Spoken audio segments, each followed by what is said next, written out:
লেকচুমনি বাজারে নাম সংকীর্তন উৎসবে আগত ভক্তবৃন্দদের মধ্যে মহাপ্রসাদ বিতরণ করলেন মন্ত্রী সুশান্ত চৌধুরী।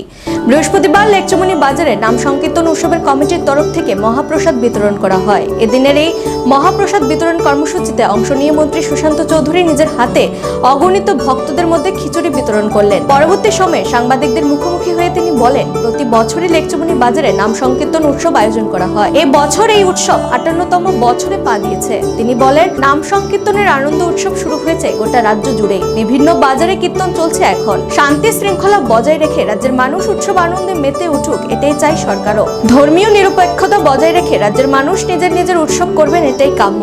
একটা শ্রেণীকে বাদ দিয়ে কখনো দেশ বা রাজ্যের উন্নয়ন সম্ভব নয়। সরকার কারো ধর্মে আঘাত আনতে চায় না, কিন্তু বাংলাদেশের হিন্দু ধর্মের উপর আঘাত নামিয়ে আনা হচ্ছে। বাংলাদেশের ইসকনের চিন্ময় মহারাজকে আটক করে রাখা হয়েছে, তাকে জামিন দেওয়া হচ্ছে না। এটা সনাতন ধর্মের উপর আঘাত। হিন্দু ধর্ম পৃথিবীর শ্রেষ্ঠ ধর্ম। হিন্দু ধর্ম বা সনাতনী ধর্ম কাউকে আঘাত করতে শেখায় না, হিংসা করতে শেখায় না, বরং সনাতন ধর্ম সৌভ্রাতৃত্বের সম্পর্ক গড়ে তোলার শিক্ষা দেয়। সেই দিশাতে কাজ করছে প্রধানমন্ত্রী নরেন্দ্র মোদী। প্রধানমন্ত্রীর দেখানোর পথে রাজ্য সরকারও পরিচালিত হচ্ছে। স্থিত এই বাজার কমিটির উদ্যোগে আমাদের গৌরাঙ্গ মহাপ্রভুর যে প্রতি বছর উৎসব অনুষ্ঠিত হয়, আজকে 58তম উৎসবের মহাপ্রসাদ বিতরণ। এবং আপনারা দেখতে পাচ্ছেন যে হাজার হাজার জনতা রাস্তার দুধারে মহাপ্রসাদ গ্রহণ করছে এবং একটা উৎসবের মেজাজে, আনন্দের মেজাজে প্রত্যেকে এখানে একে অপরের সঙ্গে মিলিত হয়েছে। তো আমি বাজার যে কমিটি, প্রেসিডেন্ট, সেক্রেটারি, ট্রেজারার বা অন্যান্য যারা সদস্যরা আছেন, তাদের সবাইকে প্রতি বছরই তারা এই উৎসবের আয়োজন করে থাকে। এবারও উৎসব তারা আয়োজন করেছে এবং আপনারা দেখতে পাবেন এই উৎসবের মরশুম শুরু হয়েছে। লেকচুমনি, দুর্গাচুমনি, বটতলা, গোলবাজার, আমাদের জিবি বাজার বা আশেপাশে আমাদের রানীর বাজার, জিরানিয়া, প্রতিটি অংশে সারা রাজ্যে এই উৎসবগুলো অনুষ্ঠিত হচ্ছে। আমরা চাই যে শান্তি সম্প্রীতি, তার মাধ্যমে মানুষ আজ উৎসব আনন্দে মেতে উঠুক। ধর্ম, যার ধর্ম যে পালন করেন, বিশ্বাস করেন যে ধর্মে, সে ধর্ম নিয়ে মানুষ প্রত্যেকে সুখী থাকুক, দেশের উন্নয়ন হোক, রাজ্যের উন্নয়ন হোক। এবং আমাদের প্রধানমন্ত্রী যেটা বলেন যে সবকা সাথ সবকা বিকাশ, সবকা বিশ্বাস সবকা প্রয়াস।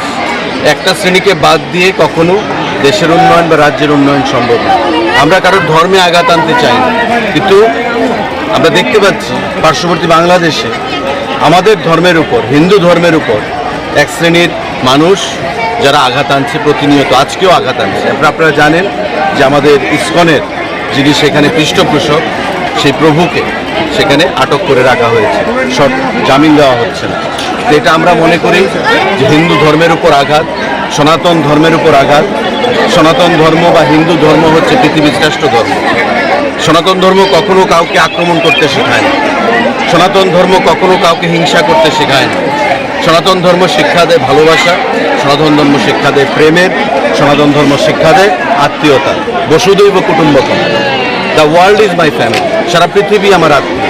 এবং সেই দিশা নিয়ে আমাদের দেশ, আমাদের প্রধানমন্ত্রী মোদীজি এবং আমাদের রাজ্য আমরা চলতে চাই। আজকে তারই প্রতিফলন আমরা দেখতে পাচ্ছি আমাদের লেকচুমনি বাজারে।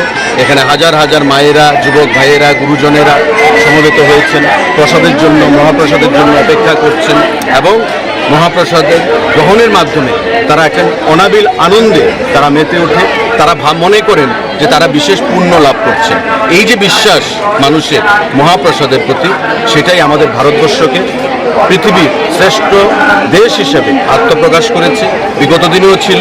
এবং তার কারণে ভারতবর্ষে ইংরেজ বলুন, পর্তুগিজ বলুন, মুঘল, শক, হুন, পাঠান প্রত্যেকে ভারতবর্ষকে বারবার আক্রমণ করেছে, কিন্তু ভারতবর্ষের ইতিহাসকে কেউ বিকৃত করতে পারেনি। ভারতবর্ষের মানুষের মধ্যে ঐক্যকে কখনো ফাটল ধরাতে পারেনি। ধর্মের ভিত্তিতে কখনো যারা দেশকে আঘাত আনতে চাইছে, তারা কখনো সফল হচ্ছে না।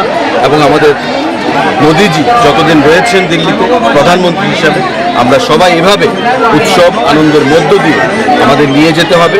আমাদের রাজ্যকে এক ত্রিপুরা, শ্রেষ্ঠ ত্রিপুরা আমাদের করতে হবে। আমাদের দেশকে বিশ্বগুরু, বিশ্ববন্ধু হিসেবে সারা পৃথিবীতে আত্মপ্রকাশ করাতে হবে। আমি আবারও লেকচুমনি বাজার কমিটি, যারা এখানে কার্যকর্তারা আছেন, সবাইকে অনেক অনেক শুভেচ্ছা জানাচ্ছি, অভিনন্দন জানাচ্ছি, নমস্কার জানাচ্ছি। এবং আগামী দিনে মানুষকে সেবা করার, যে দান করার যে অনুভূতি, তার থেকে বড় অনুভূতি আর কিছু হতে পারে না। আজকে এখানে এসে সেটা আমরা দেখতে পাচ্ছি। হাজার হাজার মানুষ, রাত্র 12টা-1টা পর্যন্ত কীর্তন চলে, মানুষ এখানে বসে থাকে মহাপ্রভুর আরাধনা। এই জিনিসটা যে বিশ্বাস, সেটাই ভারতবর্ষকে পৃথিবীর মধ্যে শ্রেষ্ঠ দেশ হিসাবে সেখানে আত্মপ্রকাশ করেছে। আমি তাদেরকে আবারও ধন্যবাদ জানাচ্ছি এবং আগামী দিনে তারা তাদের এই কর্মকাণ্ড জারি রাখবে বলে আশা করছি। আপনাদের সবাইকে আমি নমস্কার জানাচ্ছি। ধন্যবাদ।